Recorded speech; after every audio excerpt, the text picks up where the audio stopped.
A primeira vice-presidência do Tribunal de Justiça do Distrito Federal e dos Territórios tem a honra de retomar, na atual gestão administrativa, o programa História Oral, que tem por finalidade construir e preservar a história institucional da Corte.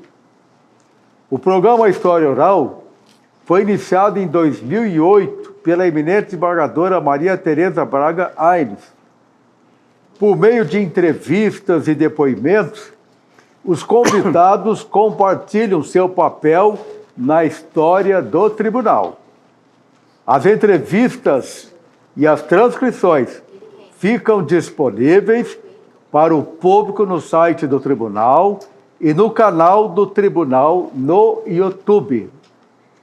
Desde o início da execução do programa História Oral, já foram realizadas 68 entrevistas com juízes, desembargadores e servidores mais antigos da instituição. Para compartilhar sua belíssima e vitoriosa história de vida, temos a honra de receber hoje, dia 13 de agosto de 2024, aqui no Memorial do Tribunal. Nós temos a honra de receber nesse programa, História Oral, o eminente desembargador Jair Oliveira Soares, mais conhecido como desembargador Jair Soares, presidente do Tribunal Regional Eleitoral do Distrito Federal. Quanta honra receber Vossa Excelência, desembargador Jair Soares. Obrigado. Uma honra recebê-lo nesse programa histórico, que vai ficar no canal do YouTube do Tribunal, vai ficar aqui no site do Tribunal. Nós vamos poder conhecer um pouco mais da sua belíssima história de vida. Obrigado. Vamos passar aqui algumas anotações do eminente desembargador Jair Soares.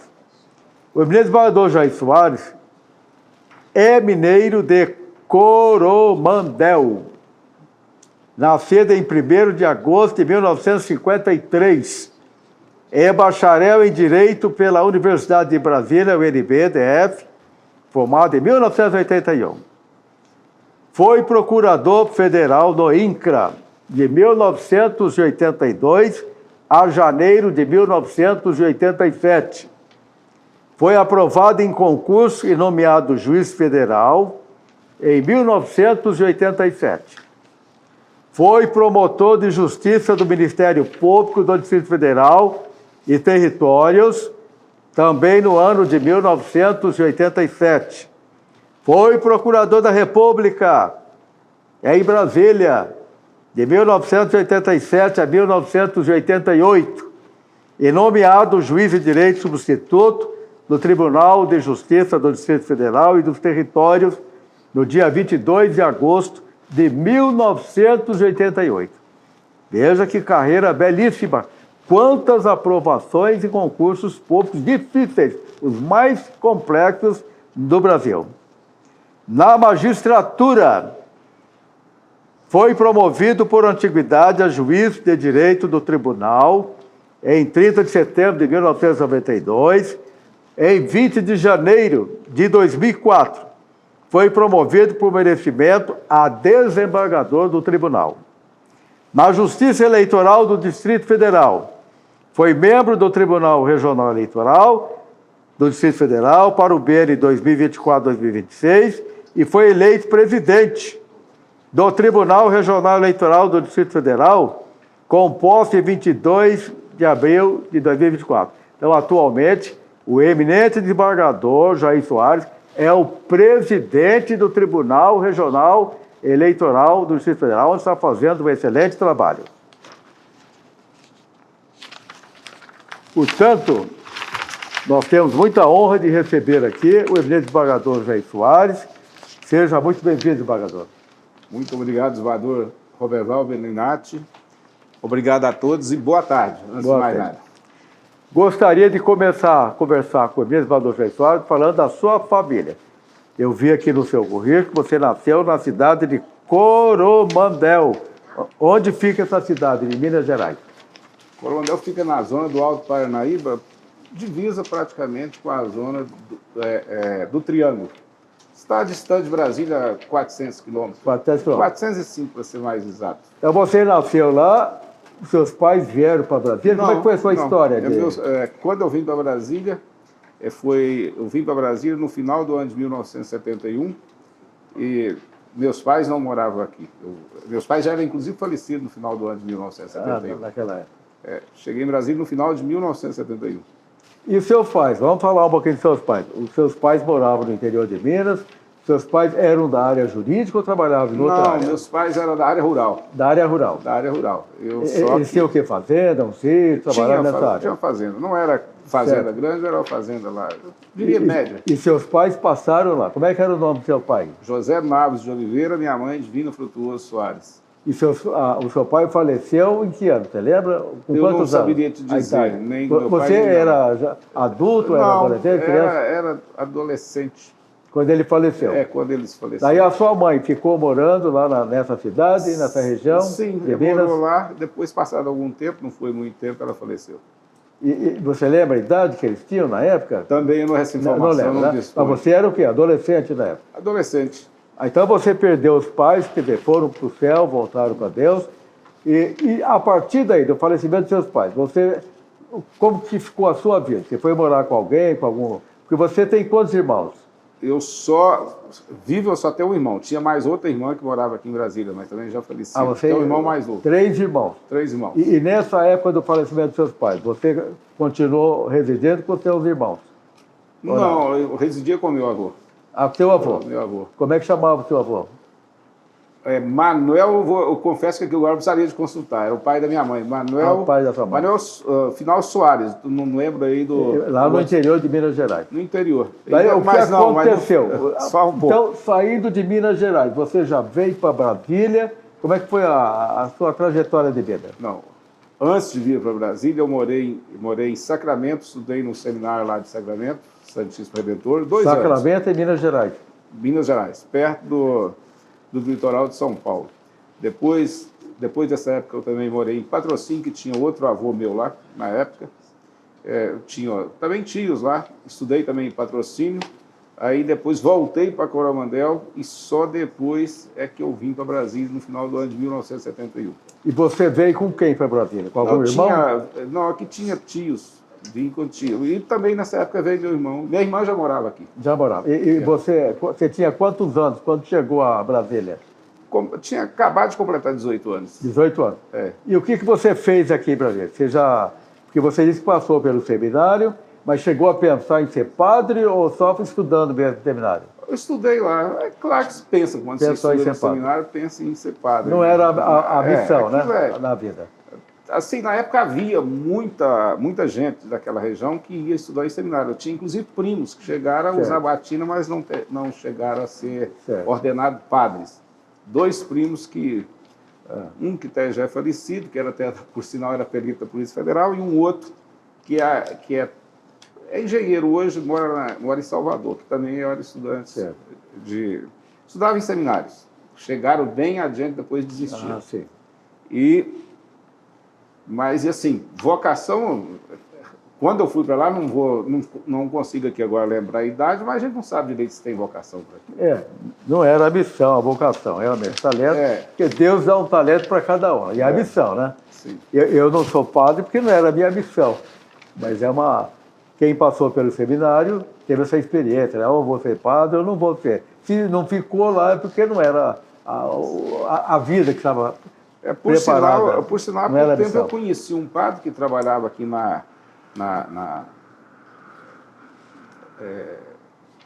está faltando aqui agora a expressão, aqui onde fica a Arquidiocese? A Arquidiocese de Brasília, que ele estudou nesse seminário onde eu estudei.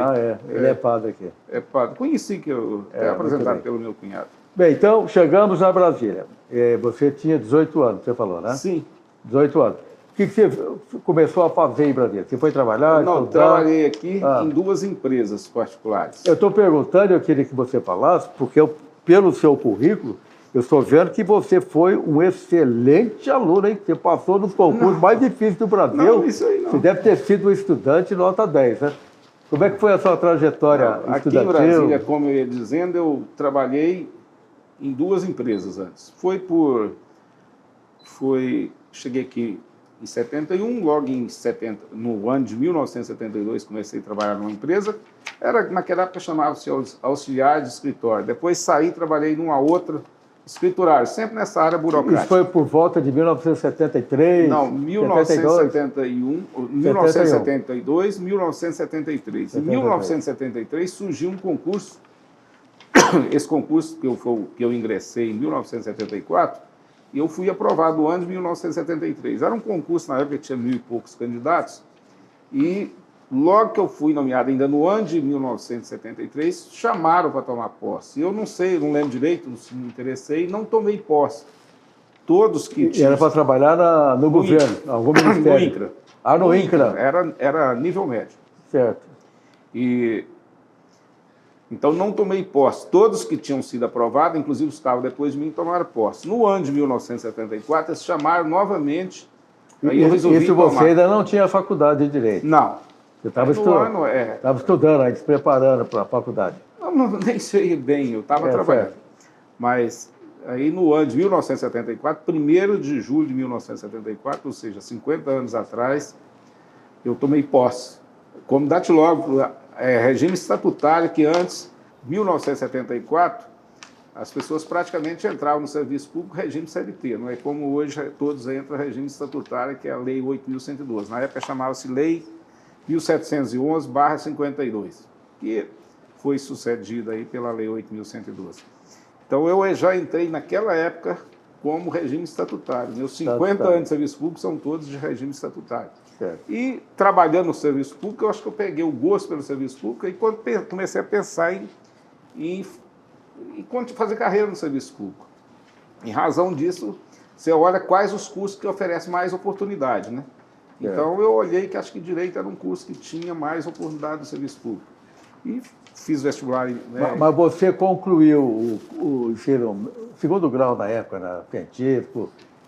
Aqui em Brasília. Sim, mas qual colégio você lembra? Não, eu estudei no Colégio Objetivo, tinha vindo na época. Colégio Objetivo, mas concluí na Secretaria de Educação do DF, na época. Educação DF. Na época chamava-se Fundação Hospital. Fundação Educacional. Mas aí você foi fazer faculdade na UNB. UNB, aprovado no vestibular de julho de 1975. E da UNB, então, você já trabalhava no INCRA? Trabalhava. O UNB só tinha curso pela manhã, não tinha curso... Concursado no INCRA. Muito bem. Não tinha. E depois de concluir o curso, logo em seguida, teve um concurso que eu fui aprovado e fiquei no próprio INCRA, para procurador. Cheguei a ser chefe, inclusive, da Procuradoria Contenciosa de lá e fiquei lá de 1974 até fevereiro de 1987. Foi quando eu tomei posse como promotor de justiça substituto do DF. Mas então vamos falar dessa carreira aí. Você ficou no INCRA, fez o curso de Direito na UNB, na época era considerada a maior universidade do Distrito Federal, né? Era a melhor, a Faculdade de Direito do Distrito Federal, a UNB, CEUB, o DF, e depois veio a Católica. Tinha naquela época a Faculdade de Direito teve um bom conceito. Só existia a UNB, o DF e CEUB, que era um número muito reduzido. A Católica ainda não existia. Não existia. Nem faculdade nenhuma da Católica, muito menos de curso de Direito. Porque parece que a Católica começou, no início não tinha curso de Direito. Então não tinha, aqui só tinha o UNB, o DF e CEUB. Que tinha bem, então a sua trajetória, você fez o curso de Direito da UNB, você tem alguma lembrança lá desse curso? Algum professor que ficou na sua memória, no seu coração? Professor de destaque daquele período? Acredito que a maioria deles, se não todos, eu não quero ser justo com algum, deixaram só boas lembranças. Tive grandes professores, só lembrando aqui, ministro Moreira Alves. Ministro do Supremo Tribunal Federal, presidente do Supremo.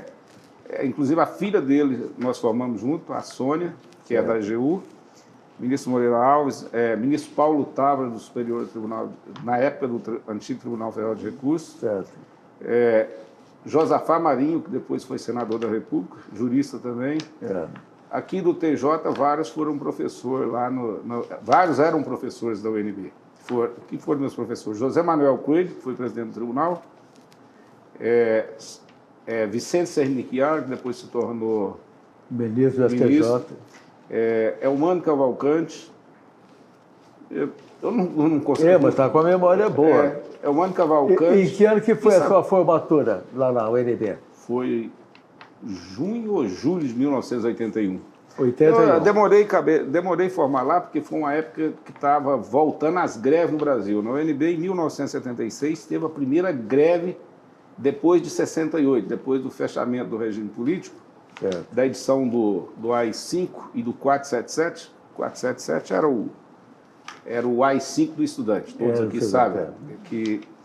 E aí teve essa greve, que até na época houve expulsão de muita gente, acabou que o semestre foi encerrado, aí depois era uma dificuldade para você conseguir matérias, porque as matérias eram oferecidas só de manhã, eu trabalhava à tarde, às vezes você passava o semestre só conseguia cursar 2, então isso atrasava muito o curso. Então fiquei lá, acabei ficando lá de julho de 75 a julho de 81. Então concluiu o curso de Direito e foi fazer concurso, o primeiro concurso. O primeiro foi o INCRA, mas depois o diploma de Direito. Você foi fazer o quê? Ministério Público? Eu fui aprovado no primeiro concurso que teve para promotor, aqui do Ministério Público do DF. Porque antes o ingresso aqui era como defensor público. O primeiro concurso que existiu aqui para promotor foi o que eu fui aprovado. Foi esse concurso que eu tomei posse no início de 1900. Você iria começar como defensor público? Não. Já como promotor? Fui nomeado como promotor e o Ministério Público estava passando por uma transição. Uma transição. A gente ainda pegou ali fazendo só praticamente defensoria. Eu acho que eu tive alguma audiência lá de criminal substituindo, mas nem lembro direito. Mas a gente praticamente fazia defensoria pública. E ficou quanto tempo no Ministério Público aqui do Distrito Federal? Olha, agora eu não anotei essas datas, mas naquele mesmo ano eu tinha feito concurso para Procurador da República. Bom, então passou em seguida para Procurador da República. Eu tomei posse, era um concurso que os 3 últimos procuradores gerais da República eram do meu concurso. O atual, Paulo Gonê Branco, o Aras, Augusto Aras, e a anterior, Raquel. Raquel. E do meu concurso de promotor, tem o ministro Rogério Schietti. E logo depois desse concurso de Procurador da República, eu fui aprovado no concurso de Juiz Federal, titular. Sim, mas você não assumiu como Procurador da República? Assumi, fiquei lá. Não, mas ficou quanto tempo, então? Fiquei lá acredito, eu não sei direito mais, eu vou confessar. É difícil guardar essas datas. Realmente mas não é fácil. Fiquei lá, acho que foi 5 meses, então, de julho de 87 a agosto de 88, 1 ano e pouco. 1 ano e pouco. Nesse período eu fui nomeado. Então vamos lá, Procurador da República, depois vem Juiz Federal. Juiz Federal, fui nomeado titular naquela época que não tinha os regionais, só tinha o Brasil todo. Você entrava, você era nomeado, dependendo da sua opção. E da classificação no concurso. Como juiz titular, que eu fui nomeado titular, até havia uma vaga no Rio de Janeiro, e aí me induziram muito, que era muito boa, não sei o que tem, e alguém, uma colega aqui do Ministério Público, falou, olha, lá tem uma colega que saiu do Rio para ir para Niterói. Niterói é tranquilo. Aí eu optei por Niterói. Essa vaga até tinha uma pessoa que estava depois de mim, que é um processualista, não sei nem por que. Então você assumiu como juiz? Não só assumiu. Fui nomeado. Eu não tomei posse. Foi nomeado, mas não tomou posse. Não tomei posse. Acho que 2 dias antes da posse eu desisti. Mas eu ainda era Procurador da República. Você preferiu ficar como procurador e não assumiu como juiz federal? Não assumi. E depois disso, acho que na época eu estava fazendo o concurso, que até já tinha desistido, não ia fazer o concurso de juiz de direito. Eu tinha sido nomeado juiz federal, falei, vou continuar como Procurador da República. E tinha uma colega que era do meu concurso de promotor e de Procurador da República. E ela que incentivou, vamos fazer o concurso de juiz de direito. Eu tinha inscrito, não vou, eu não estudava, né? E acabei vindo, a Lia Celi Fanuc, que foi aprovada em primeiro lugar. Ela, vamos fazer. E eu fiz e também não fui atrás de nada. Quando eu soube, tinha sido nomeado, era nomeado pelo presidente da República, que era o presidente José Sarney, que, por sinal, ele me nomeou 2 vezes. Ele nomeou antes para juiz federal e depois nomeou-me para juiz de direito. Aí nomeado, toma, não toma posse, toma, não toma posse, e acontece aqueles fatos que às vezes na vida você não sabe, né? Parece que é Deus só que ilumina. E tinha lá o pessoal da Procuradoria da República, mas você já deixou de tomar posse como juiz federal, você vai ser juiz de direito, vai, não vai, vai, não vai. Em cima da hora eu falei, vou tomar posse, vou mudar. Mas qual a explicação que você dá hoje? Veja bem, você trabalhou no INCRA, passou no concurso do Ministério Público, procurador da República, juiz federal e juiz do Distrito Federal. O que fez convencê-la?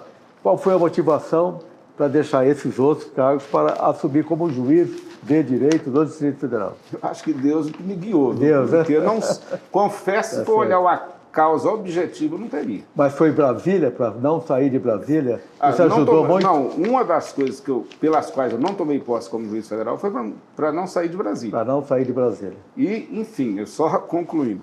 E resolvi, então, tomar posse como juiz de direito.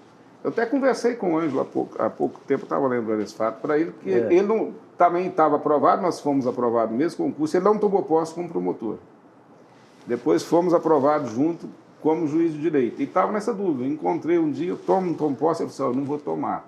Ele era procurador do Estado de São Paulo. E eu estava nessa dúvida, aguardando. Aí pediram o documento, você vai mais ou menos sendo levado, né? Certo. E lá na Procuradoria da República tinha um fato também que acabava sendo um pouco angustiante. Era antes de 88, da Constituição de 88, e a advocacia da União era feita pelos procuradores da República, que era 100 e poucos no Brasil todo. Então você tinha uma carga de trabalho muito grande, porque eu estava na primeira instância para contestar as ações, para defender a União. E acontecia muitas das vezes que num mandado de segurança que você dava parecer pela concessão da ordem, depois, às vezes, a gente, nesses casos, não se diz. Num caso idêntico, mas que você não deu parecer, vinha para você recorrer da sentença, às vezes, concessiva do mandado de segurança. Então, é uma situação bastante, assim, meio conflituosa. Talvez a palavra não seja essa, mas isso era uma coisa, assim, que você não tinha muita convicção daquilo, né? Você está ali com liberdade para dar um parecer pela concessão da ordem. E lá tem muita matéria repetida, aí vinha um caso idêntico e em outro você estava ali fazendo, recorrendo.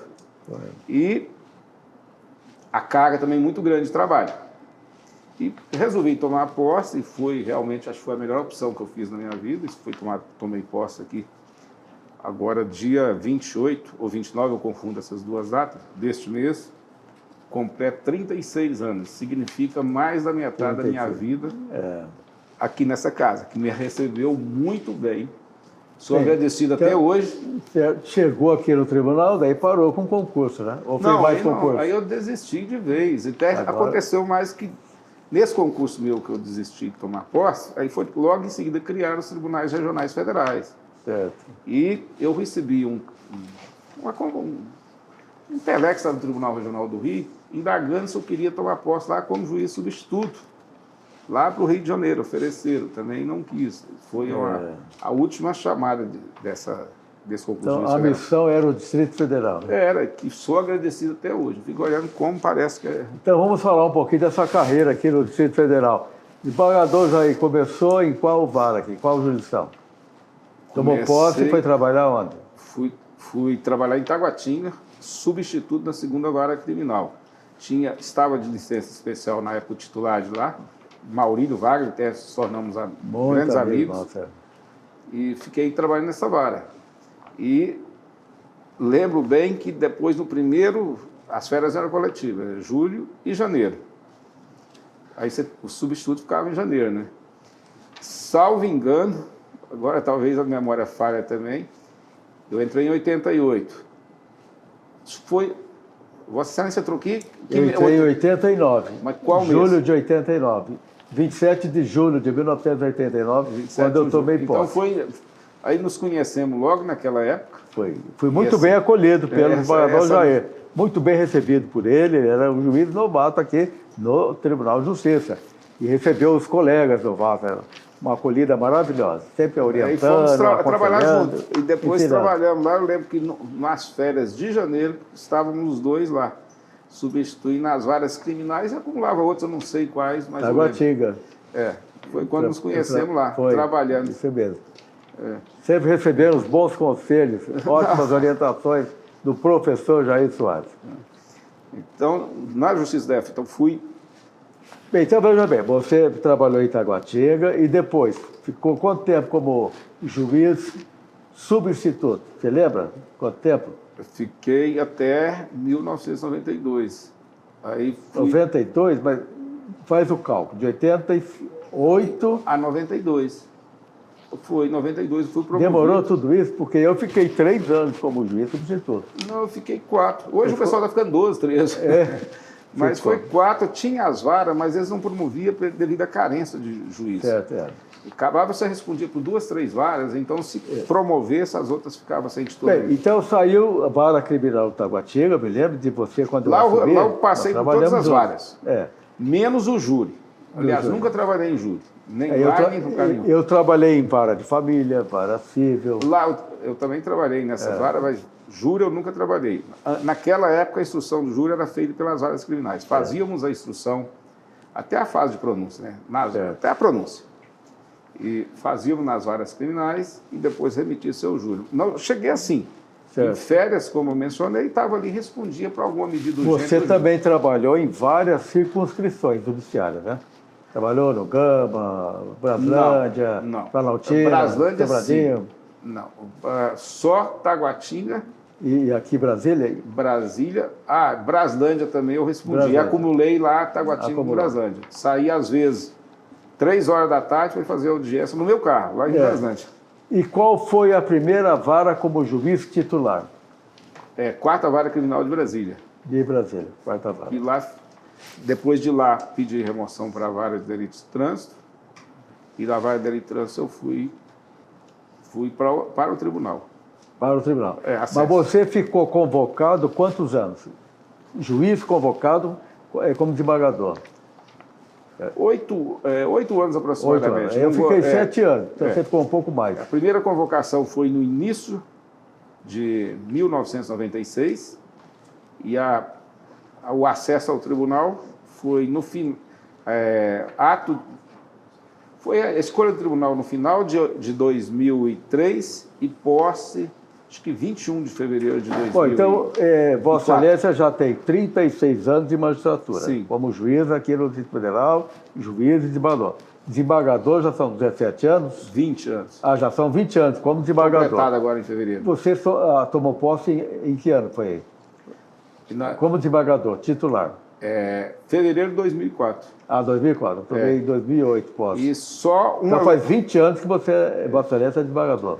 Só para voltando aqui um pouquinho, as coincidências da vida, a primeira convocação para atuar no tribunal, para substituir lá, foi na 2ª turma criminal. Turma criminal que atualmente integra e acredito que será o fim de carreira. Dali eu só saio mesmo aposentando. Tá certo.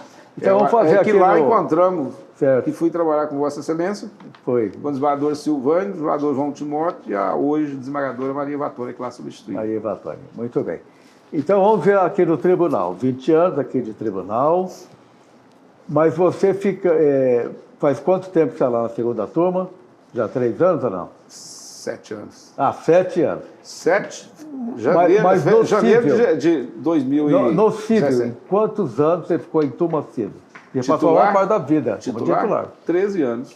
13 anos como desembargador em turma civil, agora 7 anos no criminal. E não pretende mais mudar de turma, né? Não. Tá certo. Doutor Jair, depois disso vem a política. Tribunal Regional Eleitoral do Distrito Federal, eleito por unanimidade. Não teve nenhum voto contra. Nenhum desembargador falou, vou votar contra. Bondade dos 100% dos desembargadores votaram pela eleição do desembargador para cumprir o mandato de 2 anos como presidente do Tribunal Regional Eleitoral do ODS. Como é que está sendo esse trabalho na Justiça Eleitoral? Que Vossa Excelência acumula a Justiça Eleitoral e ainda o Tribunal. 2 funções. Mas como é que está fazendo esse trabalho? É uma rotina completamente diferente daquela de juiz, né? Porque a gente, como juiz, você tem uma rotina aí focada na jurisdição, em prestar a jurisdição. E lá tem uma rotina administrativa, né? Que eu digo de muita responsabilidade. É uma responsabilidade maior ainda tendo que substituir Vossa Excelência, que fez um excelente trabalho. Mas é uma experiência nova, né? A gente fica assim um pouco, eu fico assim um pouco ansioso, porque a responsabilidade é grande. Você torna-se ordenador de despesa, você tem que praticar certos atos que é de administração, é bem diferente da jurisdição. Mas acho que Deus sempre me abençoou. É uma boa experiência, né? É uma experiência diferente. E tem também aquela de um dia a dia de certas atividades que não é do normal do juiz. Você tem que receber na administração pessoas que a gente precisa de receber, que tem tratos com a administração. É o lado político e social, né? Intenso. Mas dá para levar. Aí não bem. O desembargador Jair Soares, como presidente do TRE-DE, vai concluir uma grande reforma no prédio do tribunal e a instalação da central de atendimento ao eleitor. Como é que está a obra, a central de atendimento ao eleitor, que deverá ser inaugurada ainda este ano, né? Era para ter terminado. O prazo da obra eram 6 meses, que já venceram. Houve um aditivo com a prorrogação de 2 meses. Surgiram no curso da obra algumas necessidades. Obras de reforma, sempre que que desmonta alguma estrutura, alguma coisa, aparece serviços adicionais. Então, foi necessário fazer esses ajustes e também um atraso da própria construtora, que tem tido a dificuldade de cumprir os prazos que foram estipulados. O prazo já dentro desse aditivo é para terminar agora no dia 2 de setembro, mas já há informações que não vão conseguir concluir. A informação, a empresa contratou uma empresa para avaliar que ela precisaria de mais 53 dias, nem sei se são corridos, são úteis para concluir essa obra. A esperança é que ainda termine este ano. E a grande vantagem é que Vossa Excelência já tinha cuidado disso lá, que já existem os recursos para pagar essa obra. A obra hoje deve estar em torno, não sei da última medição, mas ela já está com mais de 60% concluída. Está naquelas partes finais de colocar as divisórias que são de vidros, forros, e algumas partes lá de pisos e banheiros. E para deixar na memória aqui do tribunal, gostaria que esclarecesse o que vai ser a central de atendimento ao eleitor. A concentração de quantos cartórios que nós vamos ter aqui no prédio do TRE? Atualmente serão 15. O projeto é de 15, já tem aí a certa resistência com alguns locais que o pessoal fala que vai dificultar o acesso para os eleitores, principalmente eleitores assim de zona rural, casos tipo Planaltina. Mas a gente está pensando em colocar um posto avançado lá no Forte de Planaltina para atender esses eleitores. A dificuldade hoje, Vossa Excelência sabe bem melhor do que... sabe muito bem, é que para manter essas zonas eleitorais espalhadas pelo DF, facilita ali o eleitor, mas poucos eleitores hoje procuram as zonas eleitorais. Eles resolvem, a maior parte de suas necessidades são resolvidas pela internet. Então, tem um custo alto, é difícil você arrumar servidor. Então, essa centralização, que não conta muito com o apoio não conta com o apoio de todos, ela vai vir para racionalizar recursos e facilitar mais o trabalho, que vai estar ali 15 zonas eleitorais concentradas aqui. Agora, a Justiça Eleitoral do DF tem uma situação singular, em 2 aspectos. Ela não tem eleições municipais e tem aqui a maior zona eleitoral do Brasil, que é a zona que cuida dos eleitores que estão no exterior. Hoje, Vossa Excelência sabe muito bem, tem 762 mil eleitores cadastrados, aptos para votar. E há perspectiva de aumentar, não se sabe nem quanto, mas haver um aumento muito significativo, porque as informações é que existem mais de 4 milhões de brasileiros residindo no exterior. A resolução do TSE diz que onde tem, agora salvo engano, não sei se é 50 ou 60 eleitores, tem que disponibilizar a urna para eles votar, que é uma logística bastante difícil. Porque aqui nós trabalhamos com trabalho voluntário. Se não fosse esse trabalho voluntário, dificilmente faria uma eleição. Precisa de uma quantidade de gente muito grande para o dia das eleições. Agora, no exterior, nós não contamos com esse trabalho. Você tem que se valer do pessoal que está lá nos consulados, embaixada, porque pessoas de outros países, casos tipo Estados Unidos, talvez concentra o maior número brasileiros que podem votar. Lá se trabalha por hora. Então ninguém vai deixar suas atividades para prestar um serviço para a Justiça Eleitoral do Brasil. Não interessa a eles fazer isso aí. Verdade. Então não é muito simples manter isso aí. Outra, os Estados Unidos são 50 estados. Você tem locais uma concentração maior, Flórida, Boston, aquela região, mas você tem gente praticamente em todos os estados americanos. Fica difícil você colher votos de todo esse pessoal, disponibilizar urnas para a votação de todos esses eleitores que lá estão. Eu acredito que a partir de agora, com a polarização política no Brasil, o Tribunal Superior Eleitoral vai dar mais importância ao voto no exterior. Porque um voto pode definir uma eleição. O candidato pode perder por um voto. Parece que nunca valorizaram esse voto no exterior. Mas a gente sente que a partir desse momento, da situação atual da política, o governo está pensando mais em investir no exterior. Só uma pequena lembrança aqui. Eleitor, no exterior, ele só vota para presidente. Então, essas diferenças de votação para presidente, elas não costumam ser pequenas diferenças. Por exemplo, se é uma eleição municipal, um vereador e talvez até prefeito, realmente, um voto dá diferença. Então, para presidente, sempre fala 1%. 1% dá... Você tem 120 milhões, vai dar aí mais de 1 milhão de votos, né? Então, não é mas é um contingente significativo. Tanto que não tem agora, nesse momento, nós não temos... não está tendo eleição agora, está tendo eleições municipais, mas não tem para o eleitor que está no exterior. Eu propus lá no TSE, em 2 oportunidades, a eleição pela internet no exterior. Aí disseram, não, o TSE não está pensando em eleição pela internet, não quer mudar nada. Daí um assessor do ministro me falou, desembargador, nós temos tecnologia para implantar a eleição pela internet, mas não temos vontade política.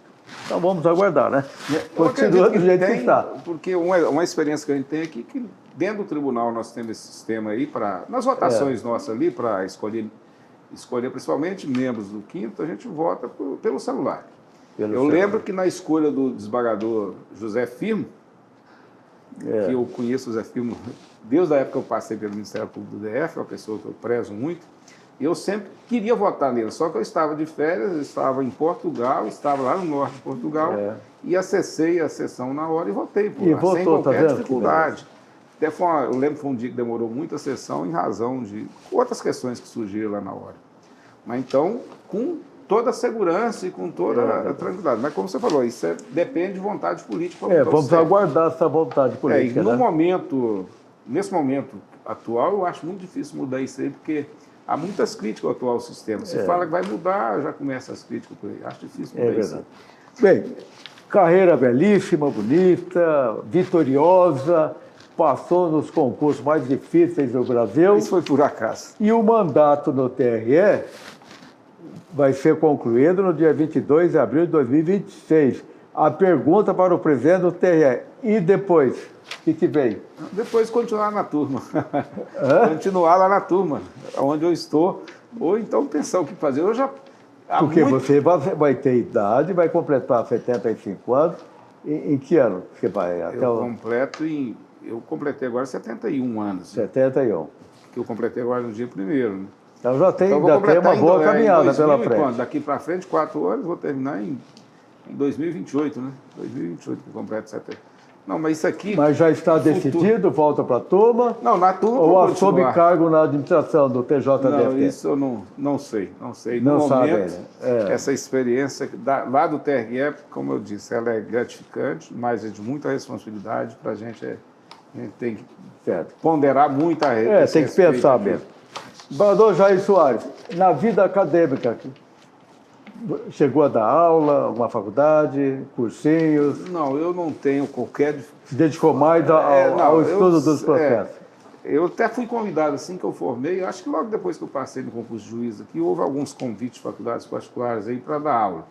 Mas eu nunca tive facilidade com dar aula. Admiro os professores, gosto muito, mas dar aula seria negação. Eu iria torrar a paciência dos alunos.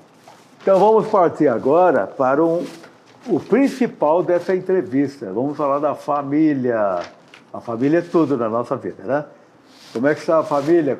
Queria que você falasse da sua família. Quando começou a namorar, quando casou, quantos filhos, quantos netos. Isso aqui tem uma... Quando eu comentei lá com a Vitória, minha esposa, que eu ia dar entrevista, não, família não vai se tocar nisso aí. Mas não tem muita coisa para falar. Conheci minha esposa em 1977, acho que aí lá, meados de 1977, a gente casou no início. Mas você conheceu na faculdade? Não, aqui em Brasília mesmo, não foi. Não foi na faculdade? Porque eu casei com uma colega de sala de aula. Uma colega, fizemos juntos. Aí ela não era... Me apaixonei, vou completar 46 anos de casamento. 6 filhos e 5 netos. Vamos lá. Mas você conheceu a sua por acaso, esposa? Não foi. Somos casados há 45 Foi numa festa, num evento? Na igreja? Não foi na igreja, nem foi festa, não foi nada. A gente conheceu, estava a irmã dela que acho que... Como é que é o nome da sua esposa? Vitória. Vitória? Vitória. Eu fui em algum local e a irmã dela, acho que ela estudava na Universidade de Brasília, mas não era direito, mas acho que ela falava, essa pessoa estuda lá. E não sei por que, olhou ali e começou, e já estava em alguma coisa. Foi e namorou quanto tempo? Conhecemos em 77, casamos no início de 79. Quase 3 anos de namoro aí. 2 anos não, e pouco? 2 anos, menos de 2 anos. Você casou em qual igreja aqui em Brasília? Casei em Taguatinga, Nossa Senhora de Fátima. Nossa Senhora de Fátima, Nossa Senhora de Fátima, uma igreja grande ali no centro de Taguatinga. Não, ao lado do Colégio Marista. Uma igreja maravilhosa, eu conheço. Morava ali perto. Então casei ali. E as minhas filhas. Quantas filhas é que você tem? São 2. 2 filhas? Uma nasceu em 1979, no ano que a gente casou, e a outra em 1983. Nós sabemos que as suas filhas estão na carreira jurídica. Queria que você falasse sobre isso. As 2 são da AGU. Como é que é o nome da sua filha? Fala o nome. Flávia e Marcela. A Flávia já foi servidora aqui. Ela foi técnica, depois... Ela passou 2 vezes no concurso de analista aqui. Que ela passou, aí chamaram, ela não tinha concluído o curso. Aí eu falei, faz outra vez, quando surgiu, não vou fazer mais. Estudiosa como o pai, né? Não, ninguém lá é estudioso.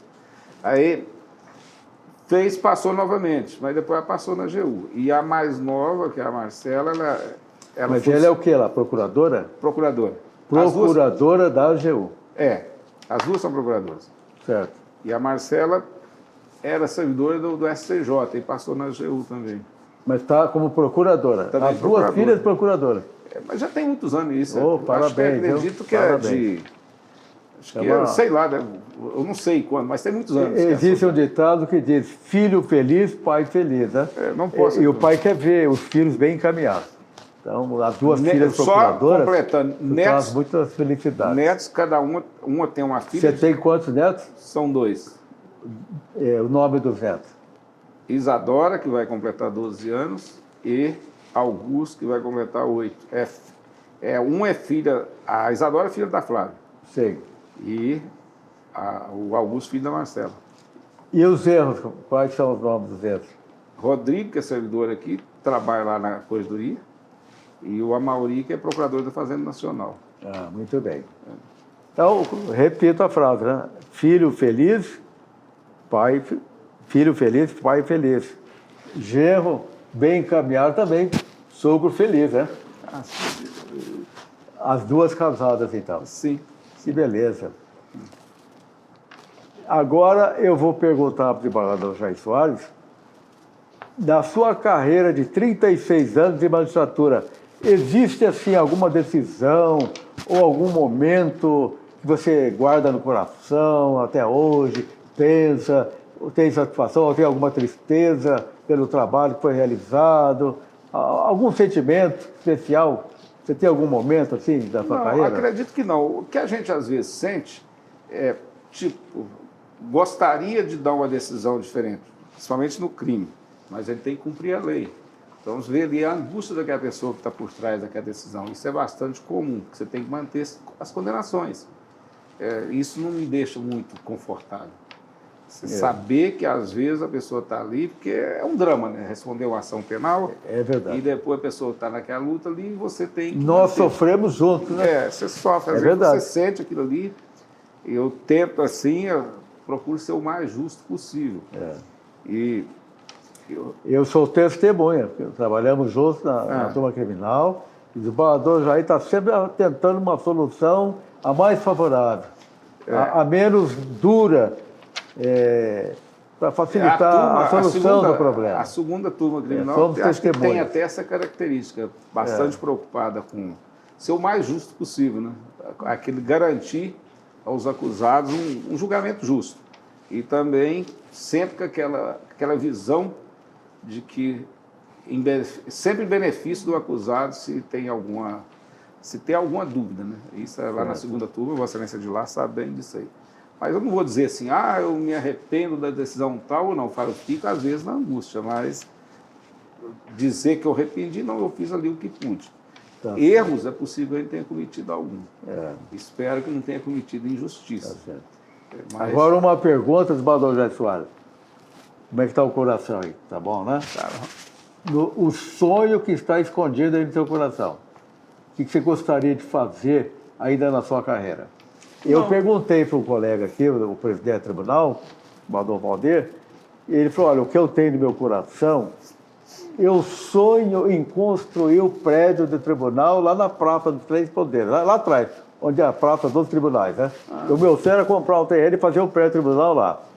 Então, ele ficou pensando, o sonho que eu tenho no coração, o meu sonho é esse. Não sei se vai dar tempo como presidente. Eu pergunto também para os desembargadores Jair Soares, aí no seu coração, você tem algum sonho especial, algum projeto que você gostaria de realizar? Olha, acho que o sonho maior aqui, que eu continue até o dia que eu me aposentar, levando como sempre foi.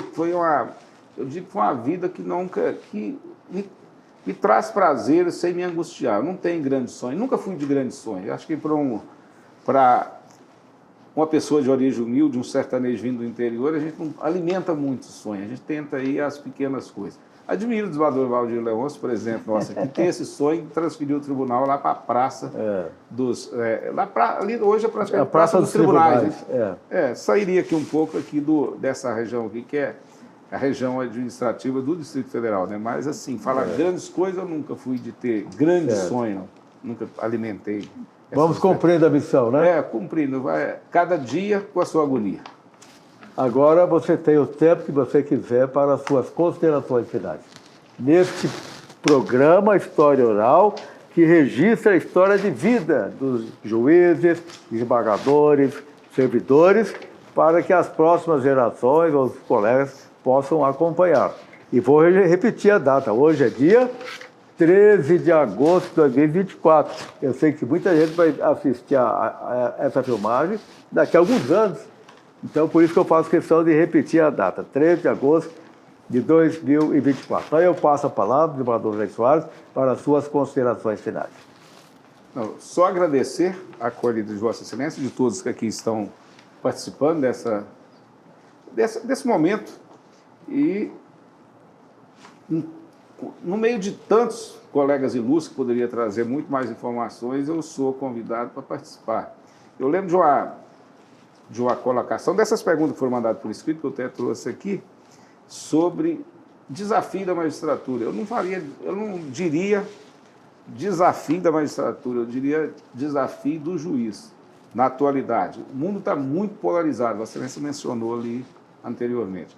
Eu acredito que o maior desafio do juiz hoje é manter, como sempre, a imparcialidade e a serenidade.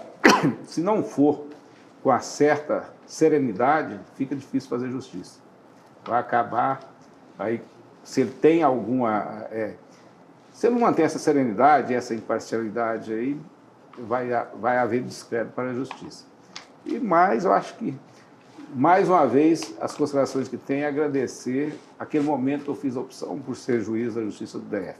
Aqui tive uma acolhida ímpar na minha vida. E dois momentos importantes. Quando vim para Brasília, uma cidade que aqui cheguei, não tinha nem 500 mil habitantes, hoje é uma cidade que volta 3 milhões de habitantes, fora aí as cidades do entorno. E depois vim para a Justiça do DF, que não conhecia ninguém aqui, nunca tinha advogado aqui. Passei 5 meses no Ministério Público do DF, mas, como eu disse, lá em Taguatinga, como defensor público, apesar do cargo de promotor.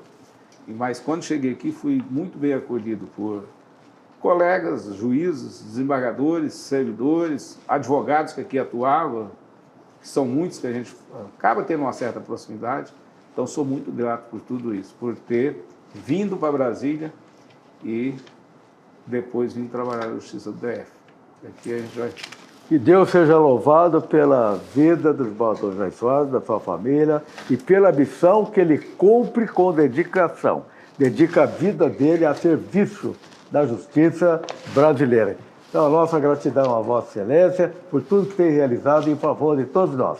Parabéns pela sua belíssima história de vida. Obrigado. Obrigado.